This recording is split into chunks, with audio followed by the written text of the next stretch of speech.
I want to discuss briefly about screen and screen time management for children. I know a lot of parents to young children could have diverse views on how screen time and screen exposure may affect children. Some parents argue that screen or viewing on television or tablets or laptops or on phone for their children is good. Some feel like it enhances their language development. But the truth is that numerous studies have proven that screen time and a lot of screen time exposure for young children has a negative effect on their development. Uh, a lot of time on screen affects children's cognitive development, social emotional development, and even growth and fine motor skill development. Those long hours of sitting on screen, watching whether cartoons or cocomelon or whatever it is that your child could be watching on screen, can definitely affect your child. We are having a lot of cases of delay in speech and general delay in development, which specialists are calling global developmental delay. That means delay in very many areas of development. And studies and research has linked some of these delays to a lot of exposure to screen. So the biggest challenge for any parent would be then, so if my child is not going to be on screen, then how do I keep them? How do I keep them busy? At a time when most caregivers, parents are busy, are just trying to earn a living, then how do we keep our children away from the screen? So today we look at simple activities that your child can carry out at the comfort of your home, which actually may look like play. The child may feel like they're just playing and just passing their time, but ideally, these activities could help you move your child away from the screen and then still have a very positive effect on their growth, on their development, cognition, and even as they work with these activities, they're also improving there are other domains of development like psychomotor. So generally, we've been talking about growing and developing the whole child. And in our previous presentations, we've talked about who the whole child is. A whole child is a child who is happy and who is engaged, and a child who is put in an environment that is stimulating and challenging enough. So here I have a few items, simple items, which some of them as a parent or as an educator, you don't need to buy. You could just make some of these things. Just go to your local fundi and have them make some of these simple things. Put them in your house at some corner, which you could call the play. You could call the play corner, or if you have a separate room, you can call it a playroom. And then have your child switch off those gadgets and have your child, your young child. I'm talking about children from even 1 year old. Have them interact with these activities as you try to keep them off screen and watch your child grow cognitively. So I have this, which could be like a shape puzzle, a color puzzle. So when you look at it, when a child, a 1 year old, a 2 year old, a 3 year old looks at it looks like something to play with. But when you look at it keenly, you see that there are different shapes. Like I have the square shape, this is rectangle, this is a triangle, and this is circle. So just at looking at this, there's a whole lesson here for your child about shapes.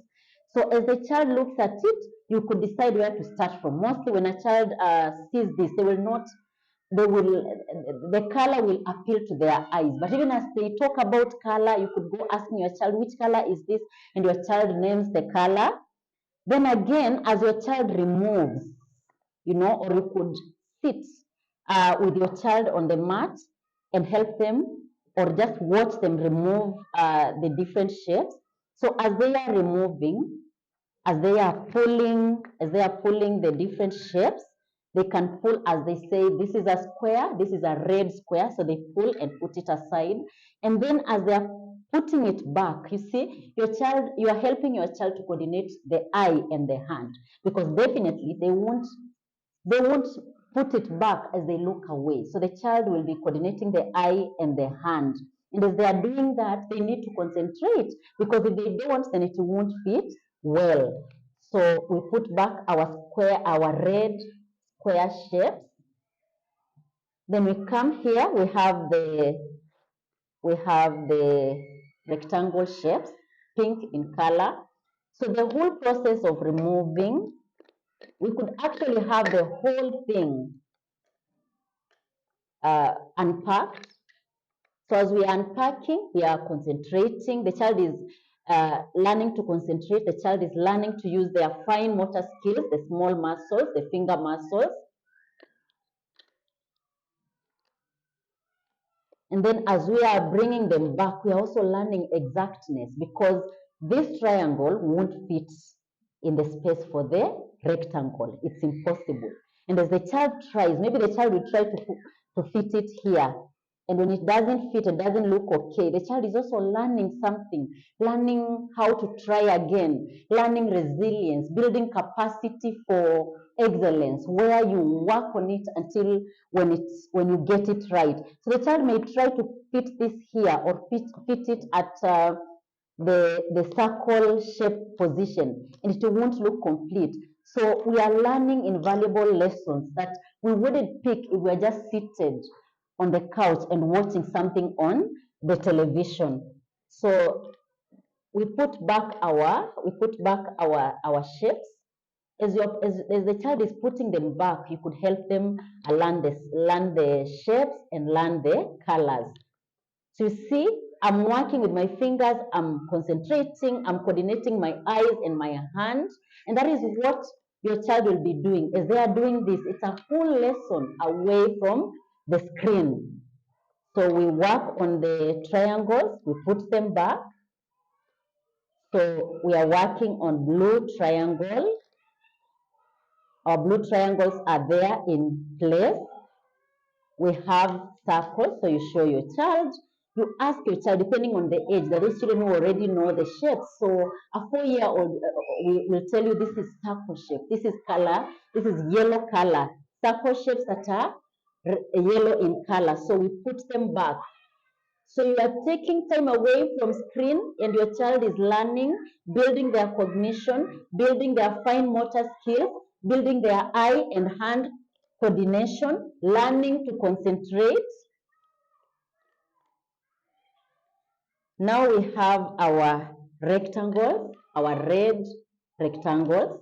So we put them back slowly as we do, because we want them to fit. We are also learning exactness, because the rectangle will not fit in the space meant for the triangles. So this is working with the fine motor skills, the fingers, which are the same muscles that your child will later use when they are learning to write in school. Then lastly, we put back our pink rectangle shapes. Again, there's no way a child is going to put this back as they look away, because it's not going to fit. So they are learning to concentrate, they are learning to coordinate the eye and the hand. And for this, just this one activity, those are several minutes away from the screen.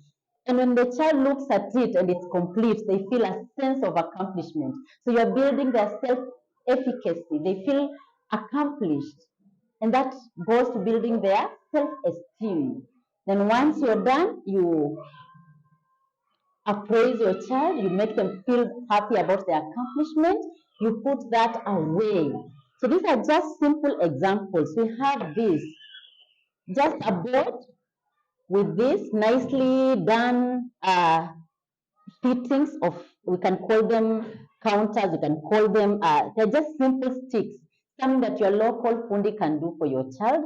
And these are holes drilled onto the board. So you and your child can decide to remove.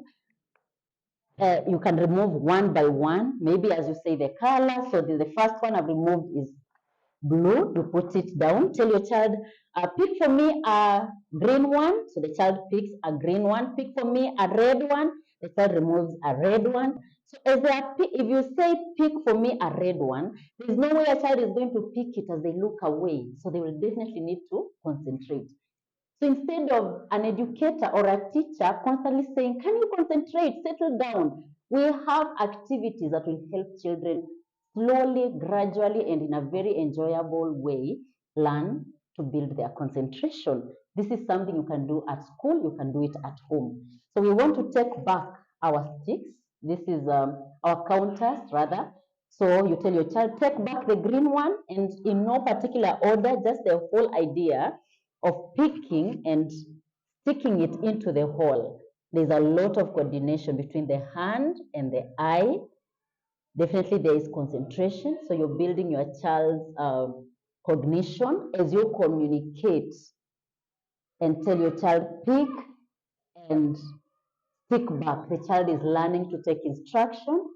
The child is learning to take turns, because again, they won't do it until when you have instructed.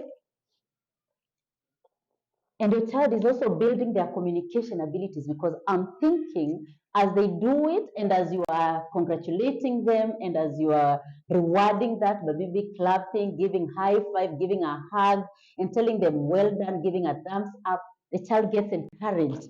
And so you're building their self-efficacy, you're building their confidence, and you're putting away your child away from the screen. So when this is done, you show that your child, you make them feel accomplished, you put it away. And we have several others here.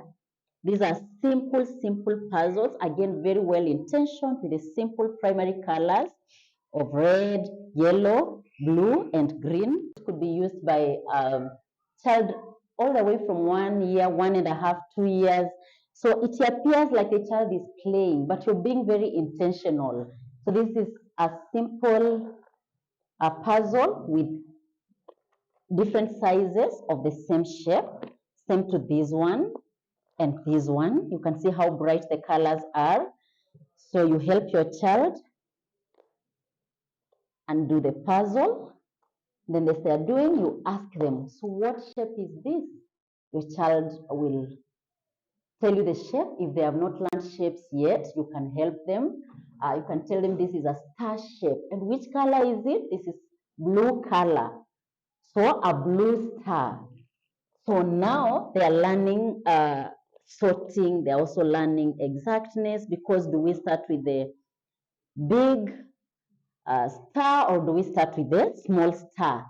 So you let the child work their way, and as they are working their way, or ask them what they are doing.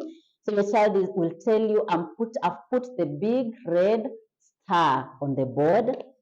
Then you're watching as you engage your child. You are talking to them. This is the next size of a yellow star. You put it in position. You help your child put it in position. Then we have this. They're putting back the blue shape. Then we have the green one. So maybe at this point, the child may try to put the small one and see if they can achieve the complete shape after putting the small shape first. And definitely they'll be trying, and it's going to be hard to fit this one after putting the small shape. So that's a lesson on its own. They're learning order. So you don't just do things anyhow. So once they are unable to do this, and maybe they express a bit of frustration, you urge them on. You could tell them, try putting the bigger one first. So they put the big one, then now the smaller one, and here we have our complete shape. You applaud your child, you make them feel good for having done it successfully. Those are another few minutes off the screen and with lessons taken home. So you put that aside, encourage your child, clap for them, and make them feel good for what they've done. You will do the same process for all these others. And as your child is doing that, they are building their cognition, they are building concentration, they are learning to coordinate their muscles, and there's communication, so you're building their social, emotional skills. And that's enough time away from the screen. So parents, we don't always have to keep our children on screen for them to be occupied. We can occupy our children meaningfully in our homes, at the comfort of our homes. Happiness is not found out there in the bouncy castles. They are good and everything else, but there is so much your child can learn inside your home. And to teachers, preschool teachers, and even children teachers to higher grades, we need to help our learners realize that there's so much we can do away from the screen. Because, like I said in the beginning, there is numerous and enough studies have indicated that screen, especially, and a lot of prolonged screen time for children has very negative effects. We have this, it's a simple tablet for children maybe who had been already introduced to screen, because it still gives them a feel of screen, but it's again intentional screen. So they could use this pen. So as they are doing this and drawing and seeing it appear on screen, it's very exciting for any child. So as they're doing this, see, they're using their finger muscles, fine motor development. They are coordinating the hand and the eye. They are building concentration, and it still looks like a fun game. If a child does this and then presses this for delete, and they see it disappear, it looks exciting. So this is a type of a screen, but meaningful use of screen. All these are things that are affordable. We don't need to go to break an arm and a leg to get them for our children, and yet they will definitely help in building our children's cognition, emotional development, social development, and fine and gross motor skills development. Thank you, and see you next time.